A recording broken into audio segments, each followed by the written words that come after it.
Hi friends, welcome to my YouTube channel. ఇక మేము మా తోటలో కొత్తగా పైప్ లైన్ వేసుకోవడం జరిగింది కాబట్టి ఆ పైప్ లైన్కి సంబంధించిన పూర్తి ఇన్ఫర్మేషన్ అంతా కూడా మీకు ఈ వీడియోలో చెప్పాలనుకుంటున్నాను. ఎందుకంటే మనలో ఎవరైనా కొత్తగా పైప్ లైన్ వేసుకునే వారు ఉంటే వారికి కొద్దిగా అవగాహన అనేది కలుగుతుంది కాబట్టి ఈ వీడియో చేస్తున్నాను. ఇక మేము పైప్ లైన్ వేసుకోవడానికి ఎంత ఖర్చు అయింది, ఏమేమి వాడమన్నది కూడా అంతా కూడా ఈ వీడియోలో మీకు అర్థమయ్యే విధంగా చెప్తాను. ఇక ముందుగా పైప్ లైన్ వేసుకోవాలంటే పైపులు కావాలి కాబట్టి మేము ఒక 50 పైపులు తీసుకోవడం జరిగింది. ఆ 50 పైపులు అన్ని కూడా నంది కంపెనీకి సంబంధించినవి. ఒక్క పైపు లెంత్ వచ్చేసరికి 20 ఫీట్ ఉంటుంది, అలాగే 3 ఇంచుల వెడల్పు ఉంటుంది. డయామీటర్ వచ్చేసరికి ఒక్క పైపు రేట్ వచ్చేసరికి 800 రూపాయలు పడింది మాకు. మేము 50 పైపులు తీసుకున్నాం కాబట్టి 50 పైపులకు కలిపి మాకు 40,000 రూపాయలు ఖర్చు అయింది పైపుల దగ్గరనే.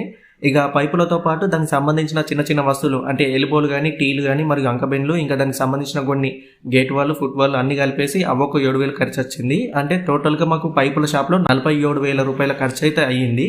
ఇక పైపులన్నీ కొనడం అయిపోయింది. కొన్న తర్వాత వాటిని ఆ షాప్ నుండి మన తోటలోకి తీసుకురావాలి కాబట్టి తీసుకురావడానికి ఒక 1000 రూపాయలు ఖర్చు అవుతుంది, ట్రాన్స్పోర్ట్ ఖర్చు. ఇక తర్వాత తీసుకొచ్చిన తర్వాత మనం పైప్ లైన్ వేయాలంటే ముందుగా గైటర్ కొట్టి పెట్టాలి కాబట్టి గైటర్ కొట్టడానికి మనకు జేసీబీ కావాలా. జేసీబీకి గంటకు 1500 రూపాయల ఖర్చు అవుతుంది.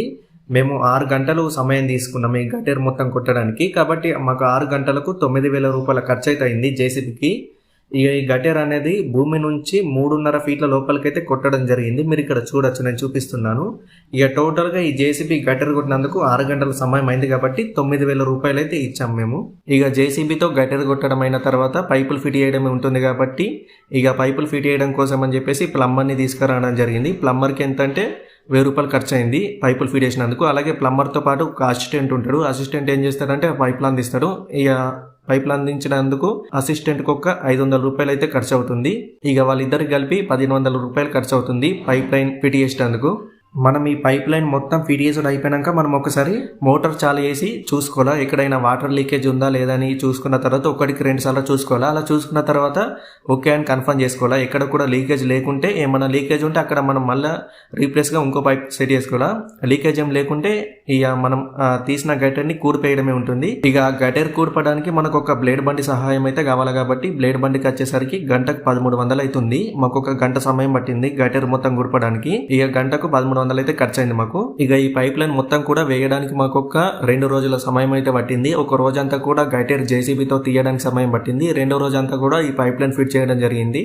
ఈ ఫిట్ చేసిన తర్వాత బ్లేడ్ బండితో మొత్తం ఆ గైటర్ కూడిపోయడం జరిగింది. కూడిపోయిన తర్వాత అంతా కంప్లీట్ అయిన వరకు ఇక టోటల్ గా లెక్క చూసుకుంటే మొత్తమైన ఖర్చు పైపులకు 40,000, ఇక చిన్న చిన్న సామాన్కు 7,000, అక్కడ నుంచి ఇక్కడికి ట్రాన్స్పోర్ట్కి ఒక 1000 రూపాయలు ట్రాలర్కి, పైపులు ఫిట్ చేసినందుకు మళ్ళీ అతని అసిస్టెంట్ కలిపి 1500, బ్లేడ్ బండికి 1300, జేసీబీకి గంటకు 1500. ఇక ఇది మన పైప్ లైన్ కి సంబంధించిన పూర్తి ఇన్ఫర్మేషన్ వీడియో. మీకైతే నేను అర్థమైందని అనుకుంటున్నాను. అలాగే మన ఛానల్లో వీడియోస్ ఈ మధ్య ఏం రావడం లేదు కదా, వస్తాయి త్వరలో. నువ్వు పంట గురించి అయితే వస్తుంది, నువ్వు కోసుడు గురించి. ఇక దాని తర్వాత ఇంకా లైన్ గానైతే వీడియోస్ వస్తాయి. ఈ మధ్య కొంచెం గ్యాప్ వచ్చింది అంతే. అలాగే ఈ వీడియోనైతే మీకు నచ్చితే మన వీడియోకి ఒక లైక్ చేయండి, మన ఛానల్ని సబ్స్క్రైబ్ చేయండి. మీరు ఏమైనా చెప్పాలనుకుంటే కామెంట్స్ లో కామెంట్ చేయండి. కామెంట్ చేయడం మాత్రం మర్చిపోకండి. అలాగే మన వీడియో ఖచ్చితంగా ఒక లైక్ చేయండి. ఇక మన ఛానల్ని సబ్స్క్రైబ్ చేసి పెట్టుకోండి, సరేనా? ఇక నెక్స్ట్ వచ్చే మంచి వీడియోతో మళ్ళీ కలుస్తా.